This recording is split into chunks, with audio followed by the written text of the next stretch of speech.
প্রিয় শিক্ষার্থীবৃন্দ, ঈদুল আজহার বন্ধের পরে আমরা আবার ফেসবুক লাইভ ক্লাসে উপস্থিত হয়েছি তোমাদের সামনে। মাঝখানে একটি সপ্তাহ ক্লাস হয়নি, ঈদুল আজহার ছুটি ছিল। তোমাদের সবাই ছুটিতে ছিলা, আমরাও ছুটিতে ছিলাম। এর আগে আমরা ডিজাইন অফ স্ট্রাকচার 1 এর ডাবল রিইনফোর্সড বিম আলোচনা করছিলাম। তোমরা জানো প্রত্যেক রবিবার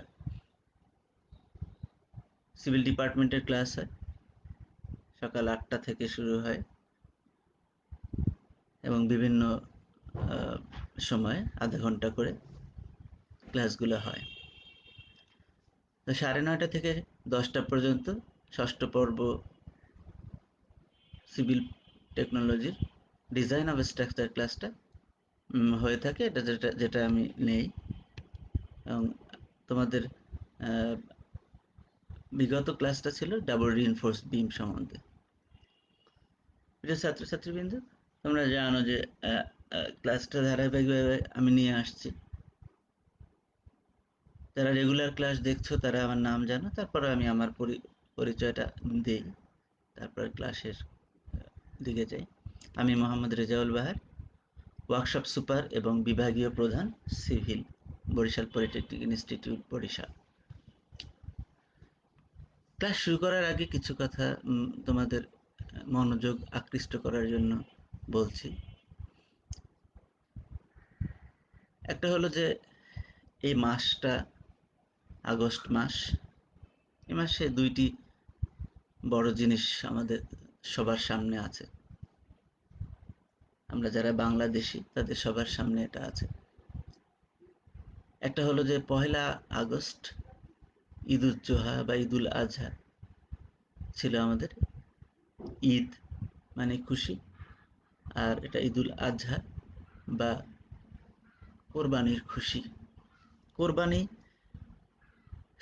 মানুষ আমরা সাধারণত কোরবানি বলে থাকি, যদিও এটা ঈদুল আজহা বা ঈদুল জোহা।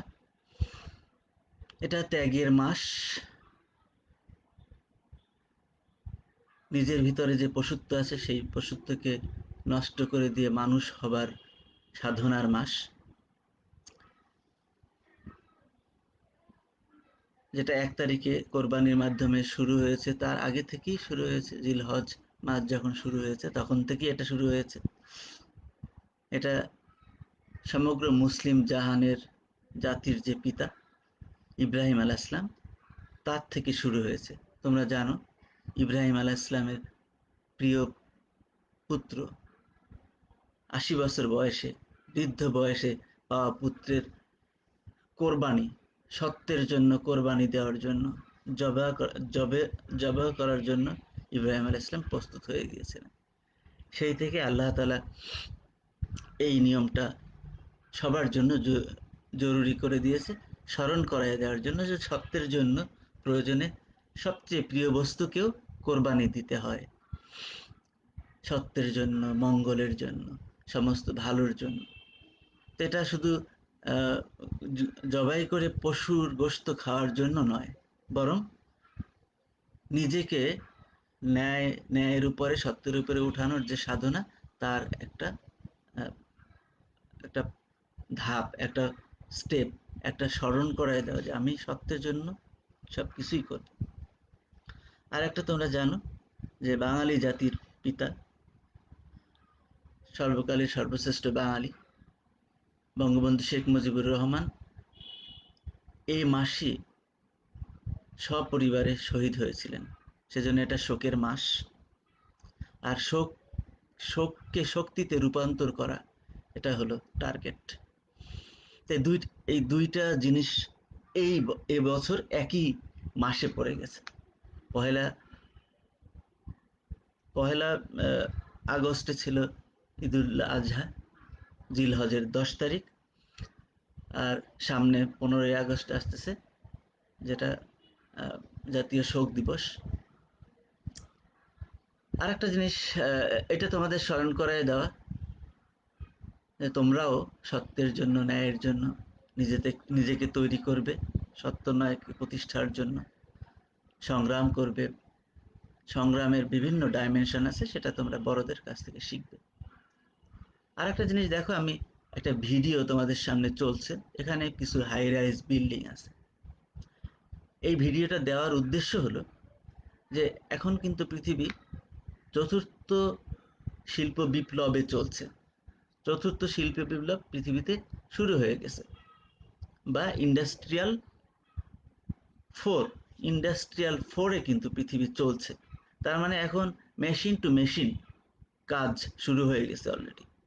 বাংলাদেশ সরকারও, মাননীয় শিক্ষামন্ত্রী, শিক্ষা উপমন্ত্রী ঘোষণা দিয়ে ফেলছেন মাননীয় প্রধানমন্ত্রীর নির্দেশে, যে বাংলাদেশ এখন চতুর্থ শিল্প বিপ্লবের দিকে চলবে।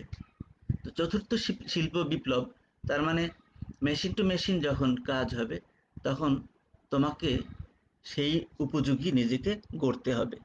এটাও এটা এটা দেশের জন্য, দশের জন্য, সমগ্র জাতির, সমগ্র দেশের উন্নয়নের জন্য এটা ইম্পর্টেন্ট। এটা ঘোষণা চলে আসছে, কিন্তু বাস্তবায়ন করতে হবে তোমাদেরকে। তোমরা যারা বিশেষ করে মিড লেভেল ইঞ্জিনিয়ার, অর্থাৎ ডিপ্লোমা ইঞ্জিনিয়ারদেরকে কিন্তু মূলত এই চতুর্থ শিল্প বিপ্লব এর মূল চালিকা শক্তি কিন্তু ডিপ্লোমা ইঞ্জিনিয়ার। এজন্য মাননীয় সরকার কারিগরি শিক্ষার উন্নয়নের দিকে নজর সবচেয়ে বেশি। তোমরা পত্রপত্রিকা বা বিভিন্ন টিভিতে, টক শোতে শুনে থাকবে হয়তো, যে চতুর্থ শিল্প বিপ্লবকে নিয়ে কারিগরি শিক্ষার প্রসার, মান, সবকিছুর জন্য সরকার নানা রকম স্কিম নিয়েছে। বিশেষ করে 2020 সালের মধ্যে 20%, 40 সালের মধ্যে 40%, 50 সালের মধ্যে 50% কারিগরি শিক্ষায় শিক্ষিত করার জন্য সরকার রূপকল্প নিয়েছে। কিন্তু এটা বাস্তবায়ন করতে হবে তোমাকে আমাকে। আমরা যারা কারিগরি অঙ্গনে, বিশেষ ছাত্ররা শিখবে, শিক্ষকরা তৈরি করবে। এটা তোমাদের স্মরণ করে দিচ্ছি, তোমরা কোনো সাধারণ না, তোমরা অসাধারণ। কারণ এই চতুর্থ শিল্পী বিপ্লব তোমাদের দ্বারাই ঘটবে। তোমাদের সহযোগিতায় সবাই আছে, এটা মাথায় রেখেই নিজেদেরকে প্রস্তুত করো। আমি ক্লাসে ফিরে যাচ্ছি। আমরা বিগত ক্লাসে ডাবল রিইনফোর্সড বিমের 5টা পয়েন্টের উপরে আলোচনা করেছিলাম। পয়েন্ট 5টা ছিল: concept of double reinforced beam, load calculation, moment calculation, area of tensile reinforcement এবং এরিয়া অফ কম্প্রেশন রিইনফোর্সমেন্ট। এই 5টা পয়েন্টের উপরে আমি আলোচনা করেছি। আর কোনো তেমন আলোচনার প্রয়োজন হবে না, তারপর একটু আমি টাচ করে যাই। আজকে স্টেপগুলো সব আলোচনা করে ফেলবো। আগামী ক্লাসে ইনশাআল্লাহ একটা ডিজাইন করব। যেহেতু ঈদের ছুটি ছিল, সেজন্য একটু আমি স্মরণ করাই দিই, যেটাকে পূর্বালোচনা বা পূর্ব পাঠের আলোচনা বলতে পারো, ইংরেজিতে রিক্যাপ বলে সংক্ষেপে। রিক্যাপিচুলেশন আমরা আজকে একটু করে ফেলি। কনসেপ্ট অফ ডাবল রিইনফোর্স বিম ছিল হলো যে, প্রথম কথাই ছিল যে বিমের সাইজ মানে উইডথ এবং ডেপথ দুইটাই রেস্ট্রিক্টেড থাকে, সীমিত থাকে, নির্ধারণ আগেই করে নেওয়া হয় ডিজাইনের আগেই, সেই বিমটাকে আমরা ডাবল রিইনফোর্স বিম বলি।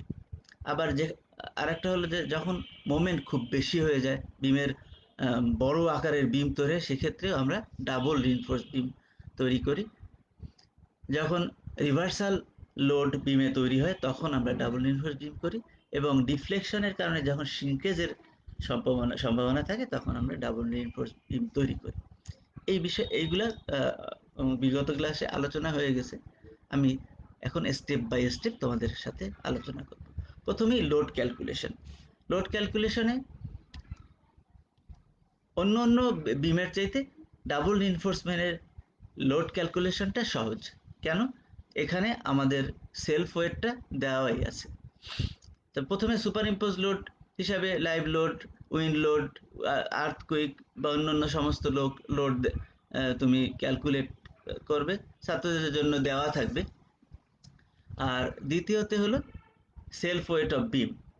এখন সেলফ ওয়েট অফ বিম বের করার জন্য অন্য বিমে আমরা কি করতাম, প্রথমে স্প্যান থেকে ডি ধরে নিতাম, তারপরে সেখান থেকে আবার বি ধরে নিতাম, এরপরে সেলফ ওয়েট বের করতাম এইভাবে। কিন্তু এইখানে ডি এবং বি, আগেই বলেছি যে ডি এবং বিকে রেস্ট্রিক্টেড করা হয়, তার মানে ডি এবং বি তুমি জানো, সুতরাং দিস ইজ বি প্রস্থ, আর এটা হলো টোটাল ডেপথ, এই দুইটা আমরা জানি। তো জানলে এই বি এবং ডি জানা জানা থাকার কারণে, আর স্প্যান এল, যেহেতু কনক্রিট 2400 দিয়ে গুণ করলে আমরা টোটাল লোডটা পেয়ে যাব, তার মানে ওমেগা অথবা ডাব্লু পেয়ে যাবো, এটা তোমরা আগেও জানো। তাহলে এখানে লক্ষণীয় জিনিসটা হলো যে আমরা বিডি আগে থেকেই জানি, যেটা আমরা বলেছিলাম যে বিমটা রেস্ট্রিক্টেড, মানে এই বি কত সেটা বলে দিবে, ধরো 25x35 বা 30x40, এরকম কিছু একটা নির্দিষ্ট করা থাকবে। তাহলে লোড ক্যালকুলেশনটা এই বিমে সহজ। বাদ বাকি সব আগের মতোই, ওমেগা এবং ডাব্লু বের হয়ে আসবে লোড ক্যালকুলেশন থেকে। স্টেপ 2 তে ম্যাক্সিমাম শেয়ার ফোর্স আমরা নির্ণয় করি। এটার সূত্র আগে যা ছিল হুবহু তাই। আগে যখন ডাব্লিউএসডি পদ্ধতিতে বিম ডিজাইন করছো, সেই ডিজাইনের যে সূত্রগুলো ছিল দেখো, simply supported, continuous, semi continuous, ক্যান্টিলিভারে যে সূত্র ছিল হুবহু তাই, কোনো পরিবর্তন নাই। স্টেপ 2 হুবহু তাই। আর স্টেপের ব্যাপারে তোমাদের আগে আমি বলেছিলাম যে স্টেপগুলো ছাত্রদের জন্য, আসলে স্টেপে ডিজাইনারদের জন্য স্টেপের কোনো প্রয়োজন হয় না, তোমরা বই পড়লে এটা দেখতে পাবে।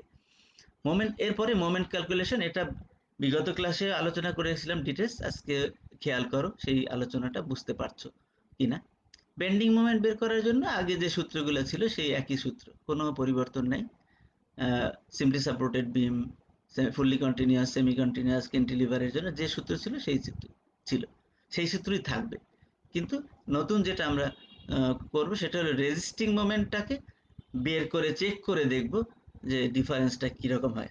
আগেই বলেছি যেহেতু সীমিত রাখা হয়েছে বিমের আকৃতিটা, অর্থাৎ সীমিত মানে কম রাখা হয়, যা ডিজাইনে আসার কথা তার চেয়ে কম রাখা হয়, সেক্ষেত্রে রেজিস্টিং মোমেন্টটা কম হয় অনেক বেন্ডিং মোমেন্টের চেয়ে। রেজিস্টিং মোমেন্ট বের করা তোমরা সূত্র জানো আগেই, এটা এমসি ছিল। যখন তোমরা ফ্ল্যাক্সারের সূত্রগুলো তৈরি করছো, তোমাদের বাড়ির কাজও ছিল এবং সবাই করছো, অনেকে আমার কাছে মেল করে পাঠিয়েও দিয়েছো, তো ওটা এমসি ছিল, রেজিস্টিং মোমেন্ট অফ কনক্রিট।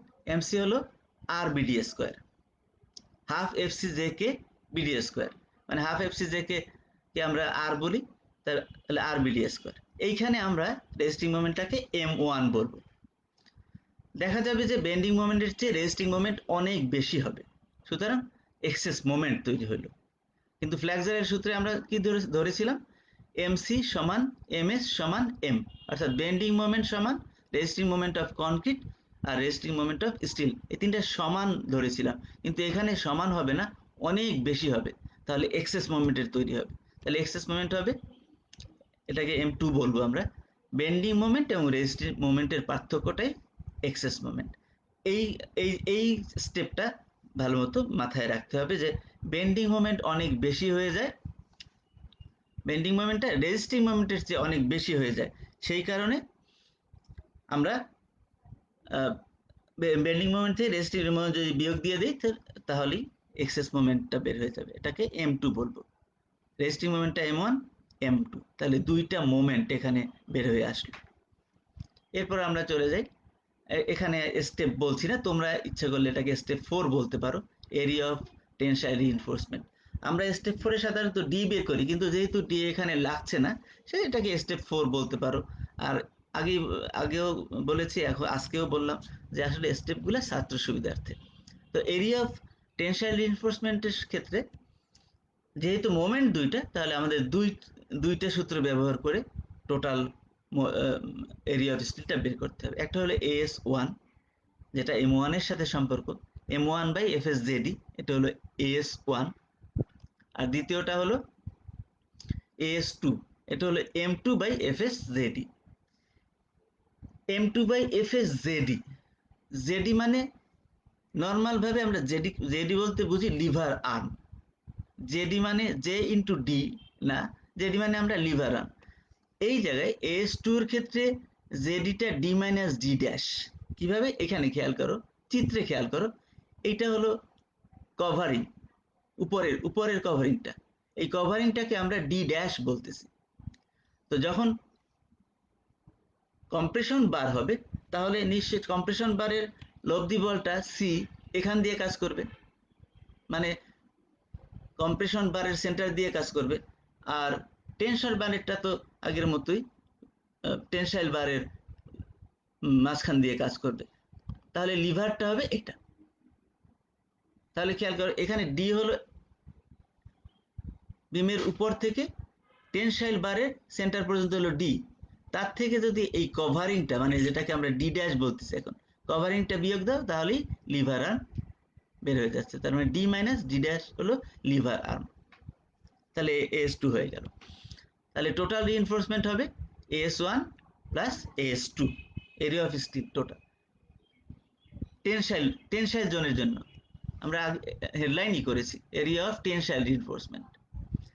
তারপর এটা থেকে আগের মতো কত মিলিমিটার ডায়া এবং কয়টা বার লাগবে সেটা নির্ণয় করতে হবে। এখানে আমি একটা উদাহরণস্বরূপ এখানে 4টা বার দেখাইছি। 4টার জায়গায় 5টা হতে পারে, 6টা হতে পারে, যাই হোক সেটা আমাদের ডিজাইনে আসবে, যখন ডিজাইন করবো তখন আমরা দেখবো কেমন আসে। তাহলে এখানে লক্ষণীয় জিনিস হলো যে মোমেন্ট 1 এবং মোমেন্ট 2 এই দুইটার সাপেক্ষে AS1 আর AS2 বের করে তারপর দুইটাকে যোগ করে দিলে টোটাল ASটা বের হবে। সেখান থেকে আমরা রডের পরিমাণটা নির্ণয় করবো। এটা পিছনেও আলোচনা হয়েছে, আজকে আবার একটু এই জায়গাটাই এই এই বিমের মানে মূল জিনিস, সেজন্য আবার একটু রিপিট করলাম। এরপরের স্টেপ, যে ওটাকে 4 ধরলে এটাকে 5 ধরতে পারো, এটা কম্প্রেসিভ রিইনফোর্সমেন্ট এখানে আমরা বাইর করব। কম্প্রেসিভ রিইনফোর্সমেন্ট তার মানে যেহেতু বিমটা আকারে ছোট, রেস্ট্রিক্টেড মানে ছোট করে আছে, সুতরাং কনক্রিট কম্প্রেশন জোনে যে কনক্রিট, সেই কনক্রিটটা যথেষ্ট হবে না। তাহলে কম্প্রেশন জোনে, তোমরা সবাই জানো যে কম্প্রেশন জোনটা হলো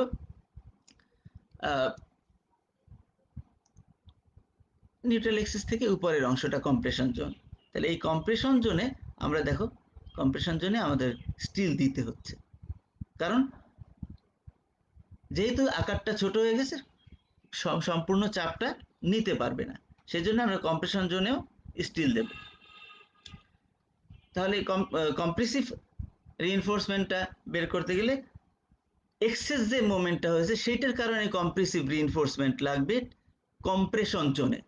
তাহলে এক্সেস মোমেন্ট, ওটাকে আমি তো এটা তোমাদেরকে বাড়ির কাজ হিসাবে দিয়েছিলাম যে কম্প্রেশন জোনের reinforcement S prime is equal to C2 by 2 NFC KD minus D dash by KD।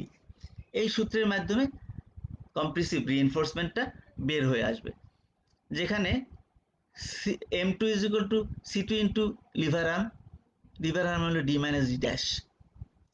তাহলে এখান থেকে C2টা যদি বের করি, তাহলে C2 is equal to M2 by D minus D dash. তাহলে এখান থেকে C2 বের করে তুমি মানটা যদি এখানে বসায় দাও, এখানে C2 এর মান বসায় দাও, N এর মান জানি, FC এর মান জানি, K এর মান জানি, ডি ড্যাশ সবগুলো জানা থাকলে তাহলে এস প্রাইমটা বের হয়ে যাবে। এস প্রাইম বের হয়ে গেলে আগের মতোই আমরা কয়টা বার লাগবে এবং তার ডায়া কত, এটা হিসাব করে এখানে বের করে দিতে হবে। আর একটা জিনিস এখানে, যেটা আমি এখানে এইভাবে দেখেছি, উপরের বারগুলোকে খেয়াল করো, উপরের বারগুলোকে কম্প্রেসিভ বার, কিন্তু আগে কিন্তু এই জিনিসটা ছিল না। আগে ওখানে হ্যাঙ্গার বার দেওয়া হতো, হ্যাঙ্গার বার কেন দেওয়া হয় সেগুলো আছে।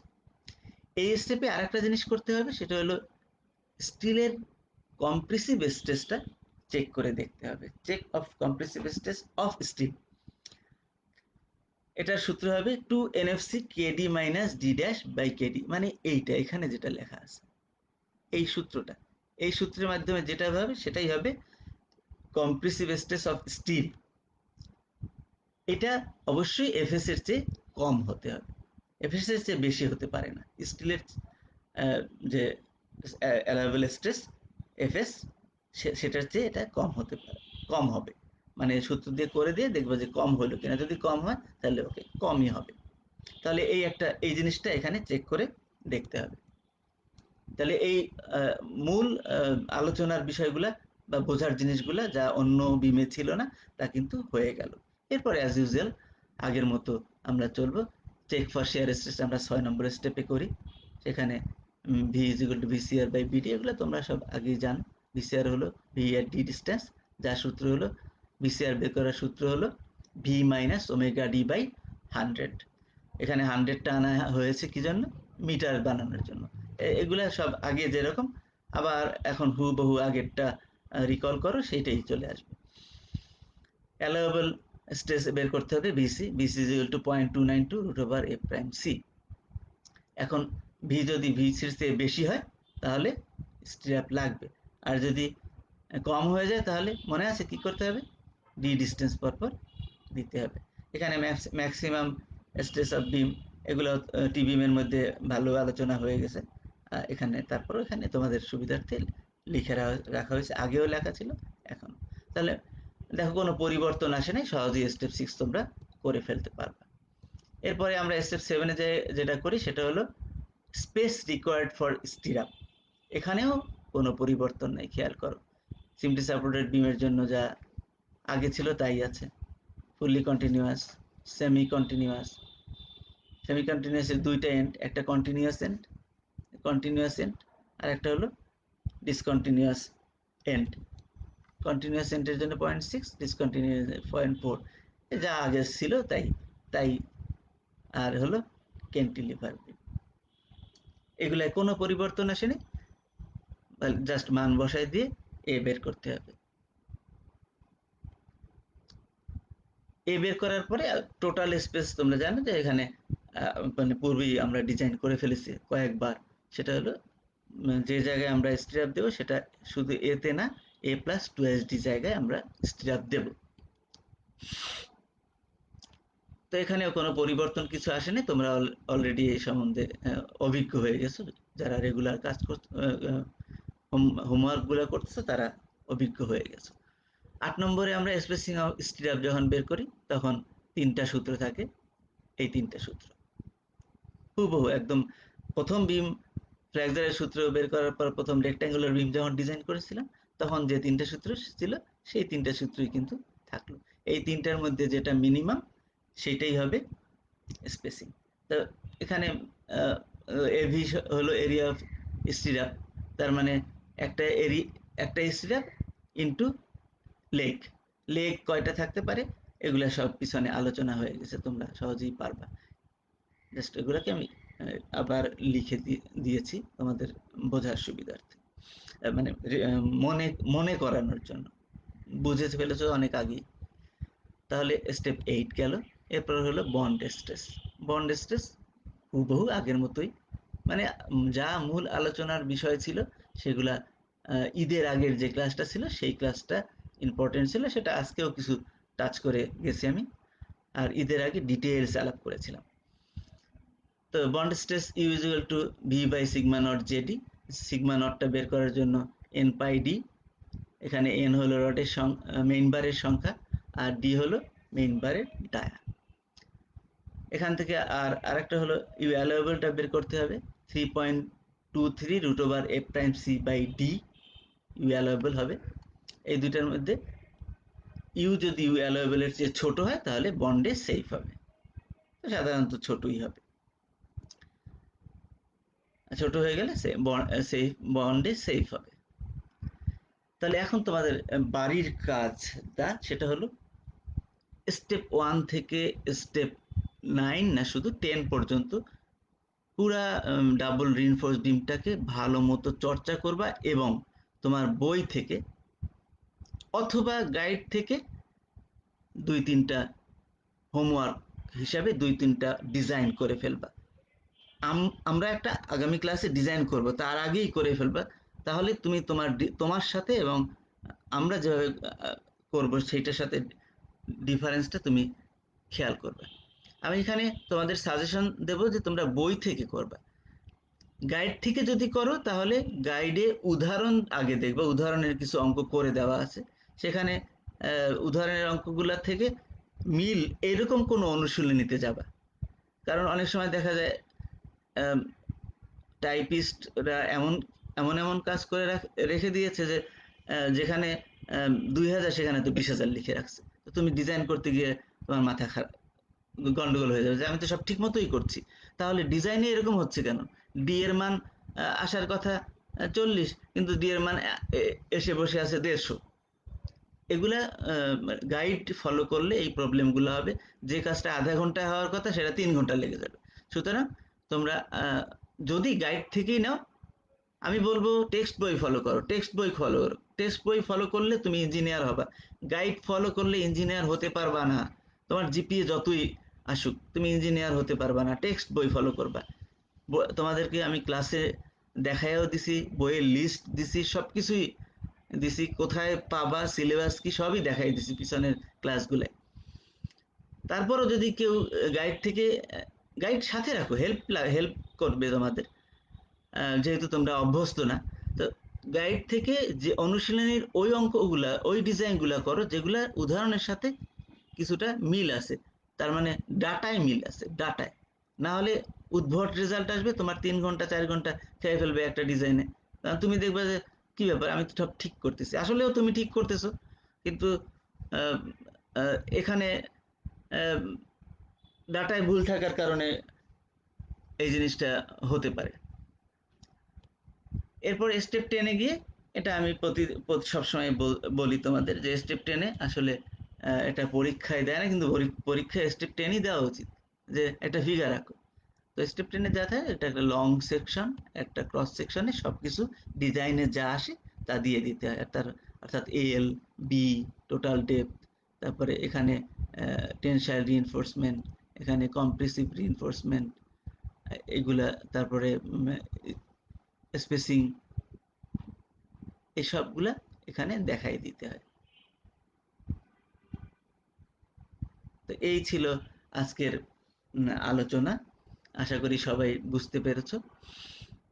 যদি এরপরে যদি কারো কোনো প্রশ্ন থাকে, তাহলে প্রতিবারের মতো আবার বলছি যে তোমরা কমেন্ট বক্সে কমেন্ট করো, বা আমার সাথে কন্ট্যাক্ট করতে পারো, তোমার ক্লাস টিচারের সাথে কন্ট্যাক্ট করতে পারো, কোনো ভালো ইঞ্জিনিয়ারের সাথে কনসাল্ট করতে পারো, তাহলে দেখবে তোমার ক্লিয়ার হয়ে যাবে। আর ভিডিওটা বারবার দেখতে আমরা সবসময় বলি, যে কারণ অনেক আধা ঘন্টার ভিতরে আমরা সংক্ষেপে অনেক কথা বলে ফেলি। সেটাকে বারবার যখন তুমি দেখতে থাকবে, তখন তোমার ক্লিয়ার হয়ে যাবে। আর এখানে তোমাদের জন্য আমি একটা বিশেষ মেসেজ প্রতিবারের মতো রাখি। এখানে আমি তোমাদের জন্য আজকে যেটা রেখেছি সেটা হলো, এখন আমাদের যে সংগ্রাম সেটা হলো চতুর্থ শিল্প বিপ্লবের সংগ্রাম, উন্নত বাংলাদেশ। আর আমরা উন্নয়নশীলেও থাকবো না, আমরা উন্নত বাংলাদেশ গড়ার সংগ্রামে যাব। অর্থাৎ ইন্ডাস্ট্রিয়াল 4 বা চতুর্থ শিল্প বিপ্লব, তোমরা এই সম্বন্ধে জেনেও নিও। এই চতুর্থ শিল্প বিপ্লবের সংগ্রামে তোমাদের যেতে হবে, আমাদের যেতে হবে। এর জন্য সবচেয়ে বেশি গুরুত্বপূর্ণ যে এলিমেন্ট সেটা হলো মিড লেভেল ইঞ্জিনিয়ার বা ডিপ্লোমা ইঞ্জিনিয়ার। সুতরাং তোমরা যারা ডিপ্লোমা ইঞ্জিনিয়ার, তোমরা নিজেদেরকে ছোট ভাবার তো কোনো স্কোপই নেই, বরং তোমরা বাংলাদেশের উন্নয়নের মূল চাবিকাঠি। সুতরাং এটা মাথায় রেখে নিজেকে তৈরি করো। তো আমি আজকের মতো এখানে আমার ক্লাস শেষ করতে চাচ্ছি। তোমরা বাড়িতে বসে প্র্যাকটিস করবে, একটা কেন 5টা ডিজাইন আগামী ক্লাসের আগেই করো। তারপরে যখন আমরা আবার এখানে যখন করবো, তখন তোমার জিনিসটা ক্লিয়ার হয়ে যাবে। তুমি যখন ডিজাইন করবে, তখন তুমি একজন কোয়ালিফাইড ইঞ্জিনিয়ার হয়ে যেতে পারবে। আর কোয়ালিফাইড ইঞ্জিনিয়ার তোমরা হলেই বাংলাদেশ এগিয়ে যাবে, যেটা আমাদের সবার স্বপ্ন। তো সেই পর্যন্ত, আগামী ক্লাস পর্যন্ত সবাই ভালো থাকো, সুস্থ থাকো, এবং লেখাপড়ার সাথে থাকো, নিজেকে যোগ্য করার আর প্রচেষ্টায় থাকো, এই আশাবাদ ব্যক্ত করছি। এবং আগামী ক্লাসে আবার দেখা হবে। সে পর্যন্ত বিদায় নিচ্ছি। সবাই ভালো থাকবে, সুস্থ থাকবে। আসসালামু আলাইকুম ওয়া রাহমাতুল্লাহি ওয়া বারাকাতুহু।